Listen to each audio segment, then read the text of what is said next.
Halo semuanya, para penikmat cerita misteri dan horor. Sebelum kita mulai, jangan lupa untuk subscribe, like, dan komen di channel ini. Karena malam ini, kita akan menelusuri rahasia kelam dari sebuah rumah yang tampak sempurna, namun menyimpan sesuatu yang jauh dari kata tenang. Horor sebelum bobo. Kali ini bercerita tentang Bagas dan keluarganya yang pindah ke rumah tua di pinggiran kota, tempat yang awalnya mereka anggap sebagai impian. Namun, sejak bisikan-bisikan aneh mulai terdengar, langkah kaki yang muncul tanpa wujud, dan tulisan misterius di loteng, Bagas mulai menyadari sesuatu yang jauh lebih menyeramkan. Saat ia menggali sejarah rumah itu, kebenaran perlahan terungkap. Rumah ini bukan sekadar tempat tinggal biasa. Ini adalah tempat di mana masa lalu, dosa, dan jiwa-jiwa terperangkap, menunggu untuk terbebas. Namun, Bagas juga mendapati fakta mengejutkan. Nama keluarganya sudah tercatat di sejarah kelam rumah itu. Apakah Bagas mampu menyelamatkan keluarganya dari bayangan masa lalu? Ataukah mereka akan terjebak selamanya dalam lingkaran yang tidak pernah berakhir? Inilah horor sebelum bobo. Bagas dan keluarganya memutuskan untuk pindah ke rumah baru mereka dengan harapan hidup yang tenang dan bahagia. Rumah itu terletak di pinggiran kota, jauh dari keramaian, dikelilingi oleh pepohonan besar dan juga ladang yang luas. Setelah melakukan perjalanan yang cukup panjang, mereka akhirnya tiba di sana.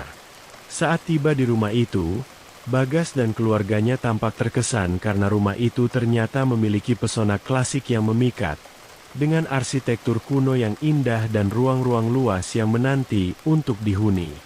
Bagas, lalu istrinya, Linda, dan kedua anak kembar fraternal mereka yang berusia 7 tahun, Sinta dan Bimo, berpikir kalau mereka telah menemukan tempat yang sempurna untuk membangun kembali kehidupan mereka setelah pindah dari kota besar.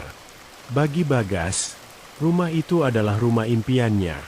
Meskipun ia harus sedikit melakukan renovasi di sana-sini agar rumah itu lebih nyaman untuk ditinggali, dan agar anak-anak mereka memiliki lebih banyak ruang untuk mengekspresikan bakat dan kreativitas mereka. Bagas juga ingin memberikan ruang yang lebih luas dan nyaman untuk istri tercintanya, agar Linda dapat lebih leluasa memasak, yang merupakan hobinya. Mereka memang tidak memiliki tetangga, karena rumah itu berada di kawasan terpencil, dan mereka harus menempuh jarak kurang lebih 3 km untuk mencapai kota terdekat. Meski demikian, Bagas dan keluarganya tampak tidak terlalu mempermasalahkan hal itu, karena rumah itu sendiri telah menawarkan ketenangan dan kenyamanan yang tak akan pernah mereka temui di kota-kota besar. Pada hari-hari selanjutnya, Bagas dan keluarganya mulai menjalankan rutinitas mereka. Bagas sibuk melakukan renovasi dan memperbaiki beberapa kerusakan di rumah itu. Linda mengatur perabotan dengan cermat dan memasak untuk seluruh anggota keluarga. Sementara anak-anak menghabiskan waktu mereka dengan bermain di halaman yang luas, atau menjelajah ruang-ruang di dalam rumah untuk menemukan hal-hal yang baru. Pada awalnya, semuanya berjalan dengan baik. Bagas dan keluarganya terlihat begitu bahagia. Namun, keadaan mulai berubah secara perlahan. Kenyamanan yang mereka rasakan berubah menjadi mimpi buruk, seiring dengan kebahagiaan mereka yang perlahan mulai hancur. Pada suatu malam, Linda mendengar bisikan-bisikan lembut saat dia sedang memasak di dapur. Bisikan-bisikan itu terdengar begitu nyata, seolah-olah seseorang berbicara di dekatnya. Namun, ketika dia menoleh, tidak ada siapapun di sana. Linda berpikir kalau bisikan-bisikan itu mungkin hanya suara dedaunan yang saling bergesekan akibat hembusan angin, sehingga Linda lantas menutup jendela dan melanjutkan masaknya. Namun, bisikan-bisikan itu tak lantas menghilang begitu saja. Di hari lain, Linda mendengar bisikan-bisikan itu di sudut ruang tamu yang kosong, dan hal itu terjadi di siang hari. Linda berpikir kalau Sinta dan Bimo mungkin sedang iseng kepadanya. Tetapi saat dia melihat keluar jendela, dia menemukan kalau Sinta dan Bimo sedang bermain di halaman, sementara Bagas tampak sedang memotong kayu. Linda yang penasaran lantas mengetuk-ngetuk dinding, mencoba memeriksa apakah ada sesuatu di balik dinding. Namun, Linda sama sekali tak menemukan keanehan pada dinding itu, dan dinding itu juga tampak solid, yang menandakan kalau tidak ada lubang di balik dinding tersebut. Malam harinya, sebelum tidur, Linda pun menceritakan tentang bisikan-bisikan itu kepada suaminya seraya mengemukakan kekhawatirannya, yang menurut Bagas terlalu berlebihan. Bagas kemudian menenangkan Linda dengan mengatakan kalau bisikan-bisikan itu mungkin berasal dari pipa-pipa tua yang tertanam di dalam dinding. Bagas menjelaskan bahwa rumah itu belum pernah direnovasi sejak dibangun 25 tahun yang lalu, yang mana hal itu menandakan kalau pipa-pipa di rumah itu juga tak pernah diganti. Jadi, sangat wajar jika terdapat banyak lubang dan menimbulkan suara akibat tekanan tinggi. Berdasarkan penjelasan itu, Linda tampak sedikit lega. Walaupun penjelasan Bagas sama sekali tak menjawab pertanyaan tentang mengapa bisikan-bisikan itu terdengar seperti percakapan orang lain. Sementara Linda masih berusaha mencari jawaban yang masuk akal tentang bisikan-bisikan yang menjadi semakin sering terdengar. Kedua anaknya, Sinta dan Bimo, ternyata juga mengalami kejadian-kejadian aneh yang tak dapat dijelaskan. Di malam yang berhujan, Sinta yang sedang tidur dikejutkan dengan suara petir yang menggelegar. Pada waktu yang bersamaan, Sinta menemukan bahwa pintu kamarnya dalam keadaan terbuka. Padahal sebelum tidur, dia telah memastikan kalau pintu itu sudah tertutup. Sinta mengira Bimo mungkin sedang mengerjainya, sehingga dia pun bergegas pergi ke kamar Bimo dan menemukan bahwa Bimo telah tertidur lelap di tempat tidurnya. Sinta yang kesal lantas memutuskan untuk kembali ke kamarnya. Tetapi saat tiba di depan kamar, dia mendapati pintu kamarnya dalam keadaan tertutup. Pada momen tersebut, Sinta mendengar suara langkah kaki di koridor, seolah-olah seseorang sedang berjalan menuju kamarnya. Namun, saat dia menoleh ke belakang, Sinta tak menemukan siapapun di sana. Sinta yang ketakutan langsung berlari masuk ke dalam kamarnya dan mengunci pintu. Sinta kemudian naik ke atas tempat tidur dan berlindung di balik selimut. Sementara suara langkah kaki itu terdengar semakin dekat ke arahnya. Dari balik selimut, Sinta dapat mendengar suara pintu yang berderit, menandakan bahwa seseorang telah membuka pintu. Sinta menjadi semakin ketakutan. Tangannya gemetaran saat dia menyadari bahwa suara langkah kaki itu semakin terdengar jelas dan tiba-tiba berhenti persis di sebelah tempat tidurnya. Meskipun Sinta tak dapat melihat apapun dari balik selimut, dia dapat merasakan bahwa seseorang mencoba menarik selimutnya. Dia lantas menjerit sekencang-kencangnya, berharap orang tuanya terbangun mendengar teriakannya. Segera setelah itu, lampu tiba-tiba menyala, dan Sinta menyibak selimutnya ketika mendengar orang tuanya datang ke kamarnya. Sinta langsung memeluk ibunya, sementara Bagas memeriksa setiap sudut ruangan, karena ia berpikir bahwa seseorang telah menyusup ke rumah mereka. Tak lama kemudian, Bimo tiba dan berdiri di depan pintu sambil menggosok-gosok matanya. Terlihat begitu mengantuk. Setelah Sinta menceritakan semuanya, Bagas mengira bahwa Bimo mengerjai Sinta dan lantas memarahinya. Namun, Bimo segera saja membantah hal itu seraya menegaskan bahwa dia tidur nyenyak di kamarnya. Sinta pun membela saudara laki-lakinya dengan menyinggung tentang pintu yang terbuka dan tertutup dengan sendirinya. Tetapi Bagas membalas bahwa hal itu mungkin disebabkan oleh hembusan angin karena malam itu sedang hujan deras disertai angin kencang. Linda, sebagai ibu yang bijak, langsung menenangkan Bagas dan anak-anak mereka, lalu berinisiatif untuk menemani Sinta di kamarnya hingga ia tertidur, serta menyuruh Bagas dan Bimo untuk kembali tidur. Sejak kejadian itu, Sinta kerap mendengar suara langkah kaki misterius di seluruh penjuru rumah. Bahkan hal itu juga terjadi di siang hari yang cerah. Sementara itu, Bimo, yang sering bermain di loteng, merasa heran saat menemukan bahwa seluruh mainannya telah dirapikan. Bimo mengira Sinta yang telah merapikan mainan-mainannya. Tetapi Sinta menegaskan bahwa dia tak pernah lagi naik ke loteng sejak mendengar derap langkah kaki di sana. Bimo yang penasaran lantas bertanya pada ibunya. Tetapi Linda mengatakan bahwa orang dewasa tidak bisa naik ke loteng, karena ukuran tempatnya yang sangat sempit dan langit-langitnya terlalu rendah. Bimo awalnya tak terlalu memedulikan hal itu, dan terus bermain di loteng. Namun, hal yang sama terulang lagi. Suatu hari, Bimo sengaja membuat loteng menjadi sangat berantakan dengan menghamburkan seluruh mainannya.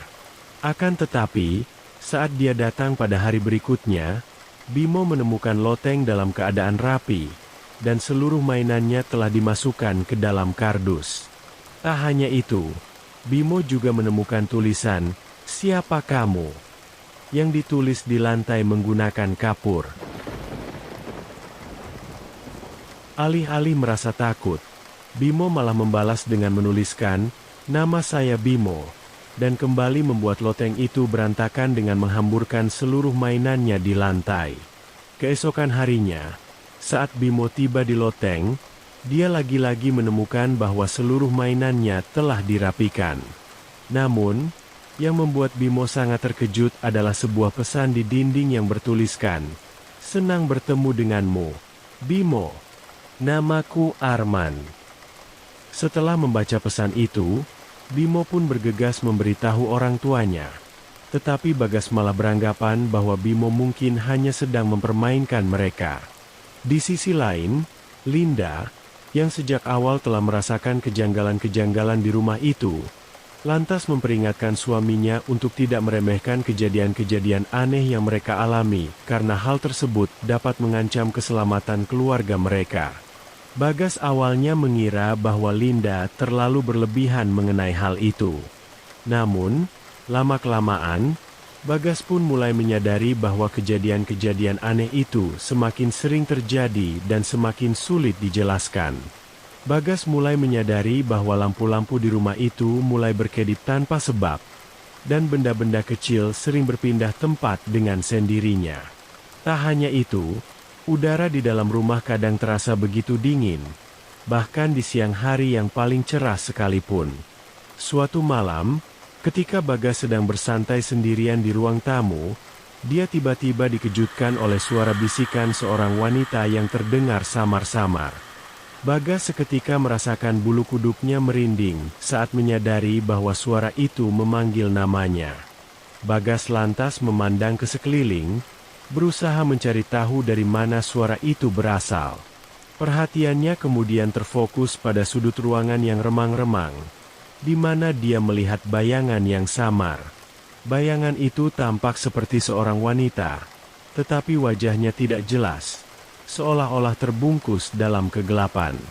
Bagas lantas mendekati bayangan itu, tetapi secara mengejutkan, bayangan itu tiba-tiba menghilang begitu saja. Di waktu yang bersamaan, Bagas mendengar suara itu lagi, tetapi kini terdengar begitu dekat, seakan-akan wanita itu berbisik persis di telinganya. Bagas seketika bergidik sambil menepuk-nepuk telinganya dan memandang ke sekeliling. Pada momen tersebut, rasa takut mulai merasuki Bagas, tapi dia tidak mengatakan apapun kepada keluarganya, mencoba meyakinkan dirinya sendiri bahwa semua ini hanyalah halusinasinya. Bagas tak ingin membuat keluarganya merasa takut dan khawatir, lalu mendesaknya untuk pindah, karena saat ini Bagas tak memiliki cukup uang untuk menyewa rumah baru. Maka dari itu, Bagas pun memutuskan untuk mengabaikan kejadian-kejadian aneh yang dialami oleh keluarganya. Walau pada kenyataannya, dia juga sering mengalami kejadian-kejadian aneh tersebut. Namun, seiring berjalannya waktu, kejadian-kejadian supranatural itu terus berlanjut dan semakin mengganggu kehidupan mereka. Linda mulai merasa bahwa ada sesuatu yang selalu mengawasi mereka. Hari demi hari, Suara langkah-langkah kaki dan bisikan-bisikan menjadi semakin sering terdengar di seluruh penjuru rumah, membuat Sinta dan Bimo menjadi semakin ketakutan setiap malam. Pada akhirnya, Bagas tak bisa lagi mengabaikan apa yang terjadi di rumah itu, karena keluarganya menjadi semakin ketakutan. Bagas pun memutuskan untuk menggali lebih dalam tentang sejarah rumah tersebut, berharap menemukan penjelasan yang rasional. Saat Bagas sedang menyelidiki koran-koran lama di perpustakaan kota, dia menemukan sesuatu yang sangat mengejutkan. 50 tahun yang lalu, sebuah keluarga pernah tinggal di rumah itu. Keluarga itu terdiri dari seorang pria bernama Bagas, istrinya Linda, dan dua anak kembar mereka, Sinta dan Bimo. Bagas merasa ngeri saat membaca nama-nama itu, yang persis sama dengan nama keluarganya. Bagas kemudian menyelidiki lebih dalam mengenai keluarga itu, dan menemukan kebenaran yang jauh lebih mengerikan, yang seketika membuatnya merasa dunianya runtuh, dan kehidupannya hancur berkeping-keping. Berdasarkan hal itu, Bagas pun segera berlari pulang, diikuti oleh perasaan bahwa dia harus segera menceritakan apa yang dia temukan kepada keluarganya. Namun, setibanya di rumah, Bagas malah dihadapkan pada situasi yang sangat aneh. Bagas menyadari kalau rumahnya tak lagi sama seperti yang ia tinggalkan beberapa saat lalu. Warna catnya berbeda. Begitu pula perabotan-perabotan yang ada di rumah itu. Tak hanya itu, Bagas juga menemukan beberapa orang yang sedang duduk di ruang tamu, tapi Bagas sama sekali tak mengenal mereka. Bagas, yang kesal karena rumahnya telah dimasuki oleh orang-orang asing tanpa seizinnya, lantas berusaha menyuruh mereka untuk pergi. Anehnya, mereka sama sekali tak menggubrisnya, seolah-olah mereka tak menyadari kehadiran Bagas di tempat itu. Bagas yang panik lantas bergegas naik ke lantai atas, berusaha mencari keberadaan keluarganya. Di waktu yang bersamaan, Bagas mendengar teriakan Sinta dan langsung berlari ke kamar putrinya. Pada momen tersebut, Bagas melihat seorang wanita muda yang mencoba mendekati Sinta sambil mengatakan sesuatu yang, anehnya, tak dapat ia dengar. Namun, Sinta sepertinya dapat mendengar perkataan wanita muda itu, karena dia menutup kedua telinganya dengan tangannya, sambil menangis dan memohon agar wanita muda itu berhenti. Melihat putrinya tersiksa akibat perbuatan wanita muda itu, membuat Bagas menjadi geram dan berusaha menyerang wanita muda itu. Secara mengejutkan, wanita muda itu menoleh ke arah Bagas dan melotot padanya. Dia tampak marah pada Bagas, dan samar-samar, Bagas akhirnya bisa mendengar perkataan wanita muda itu. Wanita muda itu kemudian beralih pada Bagas, dan mengatakan kalau Bagas adalah penyebab dari semua hal yang terjadi di rumah itu. Bagas dapat merasakan kekuatan supranatural yang luar biasa terpancar dari wanita itu, tapi dia berusaha melawan demi menyelamatkan keluarganya. Bagas kemudian menanyakan tentang Linda dan Bimo, tapi wanita itu tak memberikan jawaban apapun, dan malah menempelkan telapak tangannya ke kening Bagas. Di waktu yang bersamaan, Bagas merasa kalau tubuhnya seolah-olah ditarik oleh sesuatu, lalu terombang-ambing dalam kehampaan tanpa akhir. Setelah itu, kekuatan misterius itu kembali menarik tubuhnya, hingga ia terjatuh ke suatu tempat, dan menyadari kalau tempat itu adalah rumahnya. Bagas kemudian pergi ke dapur, melihat Linda yang berdiri di sudut ruangan. Pada momen itu, Bagas juga melihat sepasang suami istri yang sedang terlibat perbincangan, di mana sang istri tampak gelisah dan sesekali menoleh ke sudut ruangan tempat Linda berdiri. Bagas tak dapat mendengar percakapan mereka, tapi dia tahu kalau wanita itu merasakan kehadiran Linda yang tiba-tiba sudah berdiri di belakangnya, walaupun dia tak dapat melihatnya.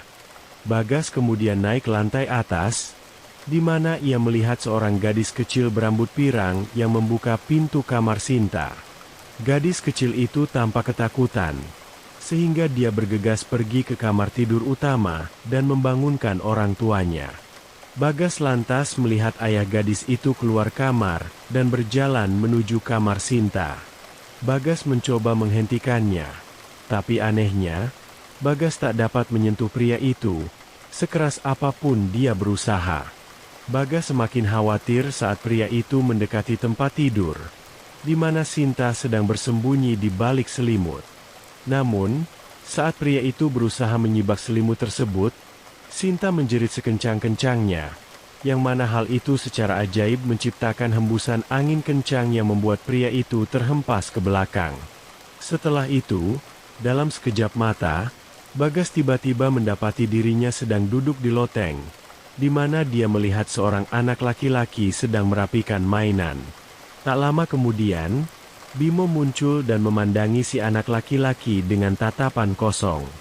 Anak laki-laki itu kemudian menulis sesuatu di lantai, dan saat Bagas melihat tulisan itu, dia tampak terkejut karena anak laki-laki yang bernama Arman itu ternyata mengenal Bimo. Sebelum sempat memahami apa yang sebenarnya sedang terjadi, Bagas tiba-tiba merasakan tubuhnya ditarik kembali oleh kekuatan misterius, dan lantas terjatuh ke suatu tempat. Bagas merasa sedikit lega saat menyadari kalau dia berada di rumahnya. Tapi kelegaan itu tak bertahan lama, karena dia tiba-tiba dikejutkan dengan suara tembakan dan teriakan dari lantai atas. Bagas pun langsung berlari ke lantai atas, dan melihat dirinya sedang memegang senapan laras panjang. Pada momen tersebut, Bagas menemukan Linda yang terkapar bersimbah darah dengan luka tembakan di kepalanya. Hal itu seketika membuat Bagas mengingat semuanya. 50 tahun yang lalu, Bagas dan keluarganya pernah tinggal di rumah itu. Mereka awalnya hidup bahagia, hingga pada suatu hari, entah apa yang merasuki Bagas sampai dia tega membunuh keluarganya, dan mengakhiri hidupnya sendiri di rumah itu. Di waktu yang bersamaan, wanita muda itu muncul kembali, dan memperkenalkan dirinya sebagai Laras. Kemunculan Laras di rumah itu membuat Bagas sadar kalau dia dan keluarganya adalah hantu-hantu di rumah itu. Sementara kejadian-kejadian aneh yang mereka alami adalah manifestasi dari aktivitas para penghuni rumah yang juga merasa terganggu dengan kehadiran mereka. Laras membuat Bagas menyadari kalau selama 50 tahun terakhir, Bagas dan keluarganya terjebak dalam lingkaran waktu yang tidak pernah berakhir, tanpa menyadari bahwa mereka bukan lagi bagian dari dunia orang hidup. Laras berkata kalau Bagas harus merelakan semuanya, karena keluarganya akan terus tersiksa jika Bagas tak mengakui dosa-dosanya. Pada momen tersebut, Bagas melihat Linda dan kedua anak mereka saling berpegangan tangan, mencoba bertahan dari kekuatan supranatural Laras yang begitu besar.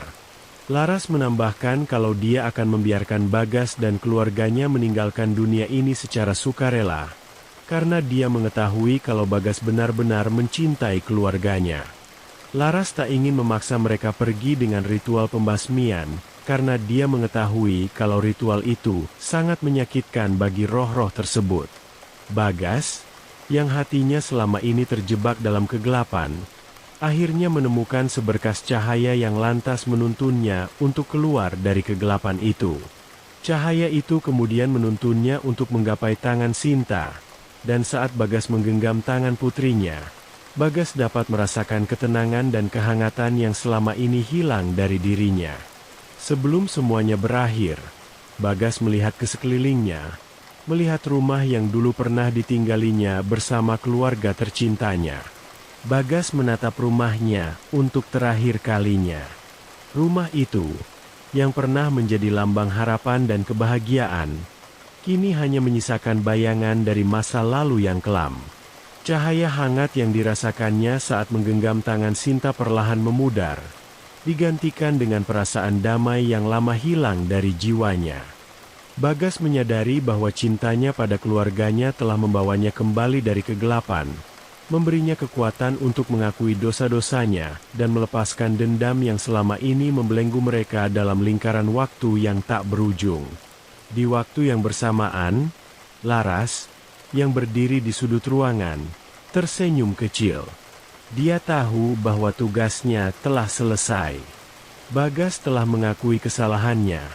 dan kini saatnya untuk membebaskan mereka semua. Dengan satu gerakan tangan yang lembut, Laras membuka portal menuju alam baka, membiarkan Bagas, Linda, Sinta, dan Bimo untuk melangkah pergi dari dunia yang penuh penderitaan ini. Sementara itu, saat mereka melangkah bersama menuju cahaya, Linda berbisik kepada Bagas, berkata kalau mereka akhirnya telah bebas. Bimo dan Sinta berjalan di depan mereka, nampak tenang dan bahagia, seolah-olah beban berat yang selama ini mereka rasakan telah terangkat. Ketika mereka berjalan semakin jauh, bayangan rumah itu semakin menghilang dari pandangan. Perlahan, rumah yang dulu penuh dengan kenangan berubah menjadi sosok yang hanya ada di masa lalu. Dalam satu hembusan angin dingin terakhir, jiwa-jiwa mereka akhirnya meninggalkan rumah itu untuk selama-lamanya. Laras kemudian menatap ke sekeliling, dan berkata pada kakak laki-lakinya, "Rizal, kalau semuanya sudah berakhir." Sama seperti Bagas dan Linda, pasangan yang sekarang menghuni rumah itu juga memiliki anak kembar fraternal bernama Arman dan Veronica. Secara kebetulan, usia mereka juga sebaya dengan Sinta dan Bimo. Dengan bantuan mereka, Laras akhirnya bisa mencapai Bimo dan Sinta, yang kemudian menuntunnya kepada Bagas dan membebaskan jiwa mereka. Laras berdiri di tengah ruangan yang kini terasa damai. Suasana yang jauh berbeda dari sebelumnya. Rumah itu tidak lagi dihantui oleh rasa sakit dan penyesalan yang menghantui Bagas dan keluarganya. Cahaya lembut menyelimuti tempat itu, menghapus jejak-jejak kegelapan yang dulu menguasainya. Laras menatap saudaranya, Rizal, yang juga merasakan ketenangan baru yang menyelimuti rumah tersebut. Dengan suara yang lembut, Laras berkata kalau keluarga adalah fondasi dari kehidupan. Namun, seperti rumah ini, fondasi itu bisa retak jika mereka tidak menjaga komunikasi dan perhatian satu sama lain. Rizal nampak mengangguk, mendengarkan dengan penuh perhatian. Laras kemudian melanjutkan kalau Bagas dan keluarganya terperangkap dalam lingkaran rasa bersalah dan kesedihan, karena mereka tidak saling terbuka dan kerap memendam emosi tanpa pernah memiliki keberanian untuk mengekspresikannya. Kesalahpahaman yang dibiarkan tumbuh tanpa penyelesaian dapat menghancurkan kebahagiaan sebuah keluarga, dan jika saja mereka mau lebih mendengarkan satu sama lain, mungkin tragedi itu bisa dihindari. Laras menatap rumah yang sekarang tenang. Tidak ada lagi bayangan gelap atau suara-suara bisikan yang mengganggu. Kini, rumah itu telah bebas dari bayang-bayang masa lalu. Ketenangan telah kembali karena kebenaran telah terungkap, dan jiwa-jiwa yang terjebak di dalamnya telah menemukan kedamaian. Laras berharap kisah tragis Bagas dan keluarganya dapat menjadi pengingat bagi semua yang datang setelah mereka bahwa cinta dan perhatian adalah hal yang paling penting dalam sebuah keluarga.